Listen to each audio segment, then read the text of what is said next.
At the end of every NFL season, the NFL makes a list ranking the top 100 players in the league. And sometimes there are some players that should have definitely made the list, but were robbed of a spot. So today I'm going to be going over 5 players which I really feel like should have made the NFL's top 100 list.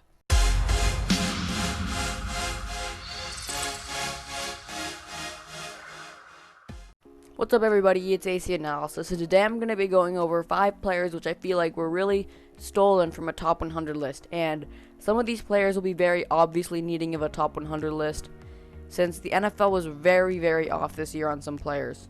So with that said, let's just get started.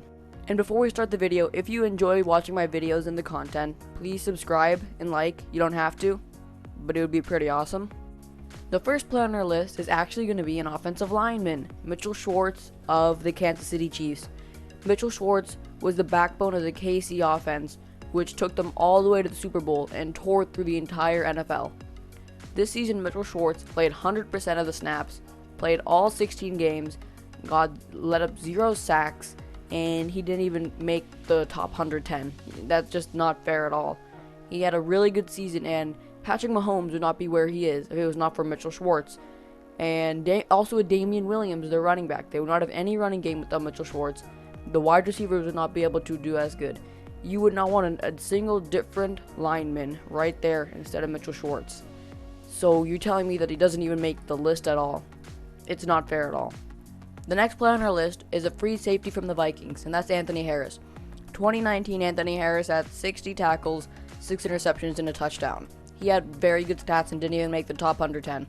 Let's compare it to a cornerback in Stephon Gilmore. Gilmore got 53 tackles, 6 interceptions, and 2 touchdowns. I get it that Gilmore is a cornerback and Anthony's a safety, and therefore safety should get more tackles than corners.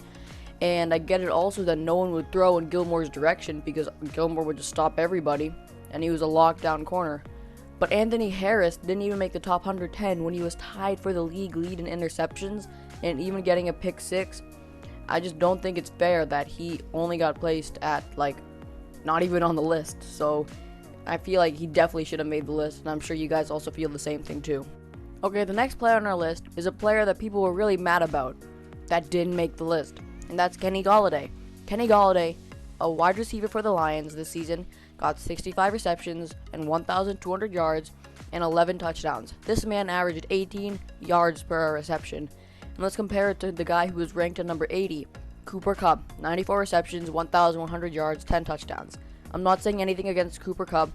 He was a very good player this year, and he definitely deserved to be where he was, consistent and good. But Kenny Golladay, on 30 less receptions, had more receiving yards and more touchdowns. And this man did not make the list. Last year, he also almost had nearly identical stats, and he didn't make the list. This man definitely deserves to be a top 50 player, but the stats and the difference that he's making in the game, I think he deserves to be on the list. You think he deserves to be on the list, and it's pretty clear why. We're nearing the end of our list. This is going to be the second to last player on the list, and that is a quarterback for the Eagles, Carson Wentz. This year, the Eagles made the playoffs even without much talent. The only talent that they really had on their team was Carson Wentz and Zach Ertz. The Eagles were also injured all year. Everyone was injured. And even with that, Carson Wentz got 4,000 yards, 27 touchdowns, 7 interceptions, and a 93 quarterback passer rating. This man deserved to be way higher, and he didn't even make the 110.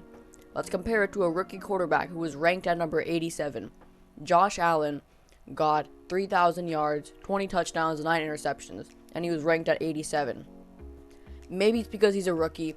He was in my overrated, underrated video, and I feel like he was overrated, but I'm okay with him being on the list. I'm not okay with Carson Wentz not being on the list. This man's easily a top 75 player with the stats that he put up. And stats aren't everything, but he also carried his team to the playoffs. So he deserves very much to be on the list. Okay, and the final player on our list is Devontae Parker, a wide receiver for the Dolphins. Throughout the beginning of Devontae Parker's career, people claimed that he was a bust, but not anymore. In 2019, he finally had his breakout year with 72 receptions for 1,202 yards and 9 touchdowns. Let's just take this into account. Devontae Parker led the AFC in yards, and he was tied for third in touchdowns with 9.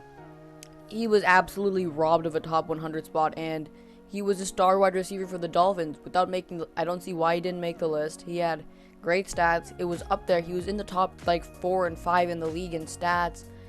Maybe it's because the Dolphins didn't win, but that's not just his fault. So Devontae Parker should have made the list, and many other wide receivers should have that I just didn't mention in this video. With that being said, that wraps up this video. Thank you guys so much for watching. This has been AC Analysis on 5 players that were robbed from a top 100 slot. These players were really robbed, and I feel like they really should have made the list, and I don't know why they didn't. But thank you guys so much for watching. See you next time.